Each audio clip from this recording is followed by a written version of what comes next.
Hello प्यारे बच्चों, कैसे हैं आप लोग। आज हम पढ़ेंगे हिंदी व्याकरण का नया अध्याय सर्वनाम। सर्व का अर्थ होता है बच्चों सब, अतः सर्वनाम का अर्थ हुआ सबका नाम। जी हाँ, सबका नाम अर्थात सर्वनाम। जो शब्द नामों के स्थान पर प्रयुक्त होते हैं उन्हें सर्वनाम कहते हैं।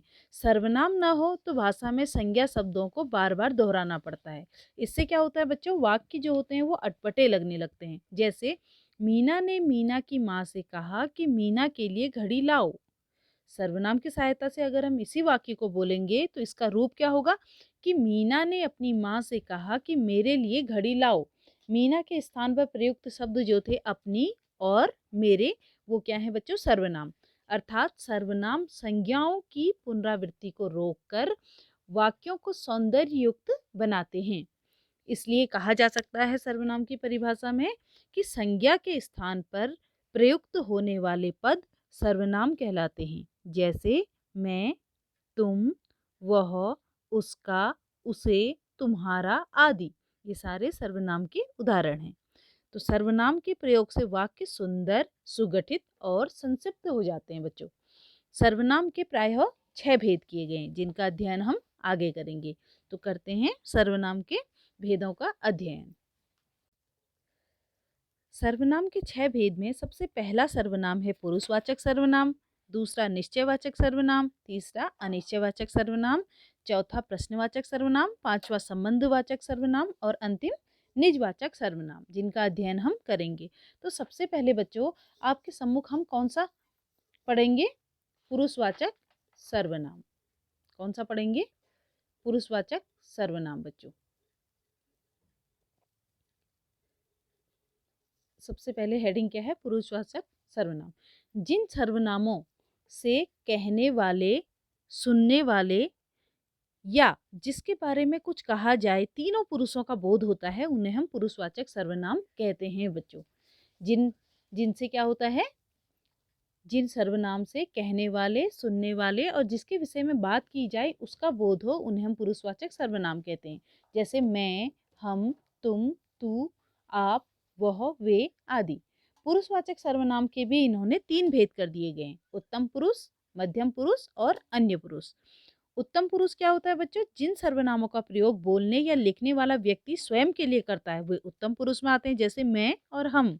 मध्यम पुरुष क्या होता है? सुनने वाला या पढ़ने के लिए जो सर्वनाम शब्द प्रयोग किए जाते हैं उन्हें हम मध्यम पुरुष के अंतर्गत लाते हैं, जैसे तू, तुम, आप। और अन्य पुरुष क्या होता है? बोलने वाला या लिखने वाला व्यक्ति सुनने व पढ़ने वाले के अतिरिक्त किसी अन्य व्यक्ति के लिए जिन सर्वनाम शब्दों का प्रयोग करता है वे अन्य पुरुषवाचक सर्वनाम कहलाते हैं, जैसे वह, वे, उस, उनका, ये आदि। तो बच्चों पुरुषवाचक सर्वनाम क्या होता है? जो बोलने वाले, सुनने वाले और जिसके बारे में कुछ कहा जाए उसका बोध कराते हैं हमें। इसी प्रकार दूसरा वाला देखिए बच्चों, निश्चयवाचक सर्वनाम। दूसरा वाला क्या है? ये निश्चयवाचक सर्वनाम। जिन सर्वनामों से निश्चित वस्तु या व्यक्ति या वस्तु का बोध हो उन्हें हम निश्चयवाचक सर्वनाम कहते हैं। जैसा कि हमें इसके शब्द को पढ़कर लग रहा है ना, निश्चय अर्थात जिन सर्वनामों से निश्चित व्यक्ति या वस्तु का बोध होता है उन्हें हम निश्चयवाचक सर्वनाम कहते हैं। जैसे यह मेरी साइकिल है, वह लड़की है, वे सब पढ़ रहे हैं। यह मेरी साइकिल है तो हमें पता है कि यह साइकिल इसी की है। वह लड़की है तो हमें ये पता है बच्चों कि वो ही लड़की है, वो लड़का नहीं है, तो हमें निश्चय है। इन वाक्यों में यह, वह और वे निश्चयवाचक सर्वनाम के उदाहरण हैं, क्योंकि इनमें निश्चित वस्तु या व्यक्ति का पता चलता है। अब इसी के साथ तीसरा जो सर्वनाम है उसका नाम है बच्चों अनिश्चयवाचक सर्वनाम। जिन सर्वनामों से निश्चित व्यक्ति अथवा वस्तु का बोध न हो उन्हें अनिश्चयवाचक सर्वनाम कहते हैं। निश्चय जिसमें हमें बोध होता है, और अनिश्चय क्या होता है? जो सर्वनाम शब्द अनिश्चित प्राणी, पदार्थ अथवा वस्तु का बोध कराते हैं उन्हें हम अनिश्चयवाचक सर्वनाम कहते हैं। जैसे कोई, कुछ आदि। जैसे बाहर कोई आया है, दूध में कुछ पड़ा है, क्या तुम्हें क्या चाहिए? कुछ खाने को दे दो। बाहर कोई बुला रहा है। तो क्या हो गया बच्चों, इससे हमें पता नहीं है कि बाहर कितने लोग हैं, बाहर कौन बुला रहा है हमें। दूध में कुछ पड़ा है, क्या पड़ा है इसका भी हमें ज्ञान नहीं है। तुम्हें क्या चाहिए? अब बच्चे को क्या चाहिए वो पिताजी को पता नहीं है। तो इससे क्या हो गया बच्चों कि वे शब्द जिनसे हमें ये ज्ञान नहीं होता है कि वो कितना है, उसका निश्चय पता नहीं चलता है कि आखिर वो क्या चाह रहा है, क्या कहना चाह रहा है। तो उसको हम बच्चों क्या कहते हैं, निश्चय अनिश्चयवाचक सर्वनाम कहते हैं। इसके बाद है बच्चों तीसरा, तीसरा नहीं, चौथा, संबंध बोधक संबंधवाचक सर्वनाम। चौथा क्या है, संबंधवाचक सर्वनाम। जिन सर्वनाम शब्दों का संबंध दूसरे सर्वनाम शब्दों से होता है उन्हें संबंधवाचक सर्वनाम कहते हैं। जैसे क्या होता है इसमें कि एक वाक्य का संबंध दूसरे वाक्य से होता है तो उसे हम संबंधवाचक सर्वनाम कहते हैं। जैसा करोगे वैसा भरोगे। क्या हो गया, जैसा करोगे अर्थात एक वाक्य दूसरे वाक्य पर आश्रित हो गया है, निर्भर हो गया है। जैसा करोगे वैसा भरोगे। जो सोता है सो खोता है, जो जागेगा सो पावेगा। जैसे आप लोगों को चित्रों के माध्यम से दिया गया है ना, जो सोता है सो खोता है, जैसा करोगे वैसा भरोगे और जो जागेगा सो पावेगा। ये 3 चित्र आप लोगों के सम्मुख दिए गए हैं। तो इन वाक्यों में बच्चों जैसा जो सर्वनाम का संबंध वैसा और सो सर्वनाम से प्रकट हो रहा है उसे हम क्या कहते हैं, संबंध बोधक सर्वनाम कहते हैं। संबंध बोधक, इन वाक्यों में जैसा, जो सो और जैसा वैसा, ये सारे क्या हैं, संबंधवाचक सर्वनाम हैं। इसके बाद है बच्चों प्रश्नवाचक सर्वनाम।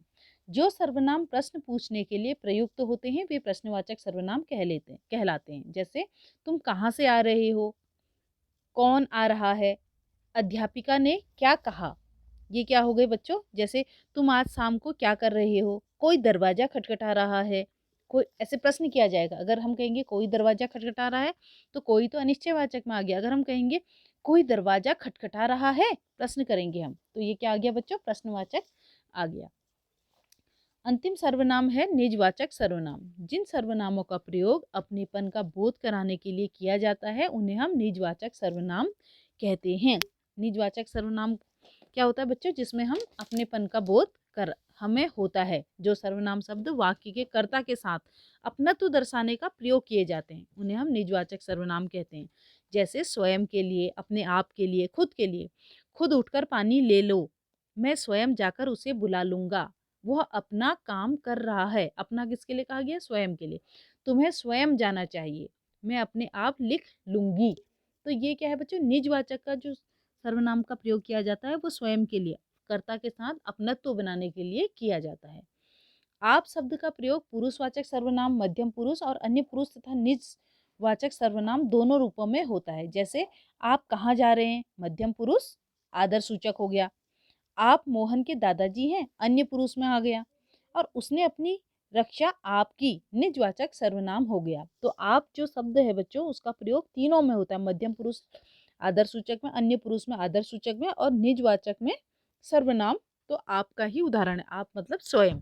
ठीक है बच्चों, तो आप लोगों को इससे ज्ञान हो गया है, इससे पता चल गया है कि सर्वनाम के 6 भेद होते हैं, पुरुषवाचक सर्वनाम, निश्चयवाचक, अनिश्चयवाचक, प्रश्नवाचक, संबंधवाचक और निजवाचक। इन्हीं का बच्चों अध्ययन हमने इस पाठ में किया है। अगली वीडियो में हम फिर मिलते हैं। तब तक के लिए धन्यवाद। आपका दिन शुभ रहे।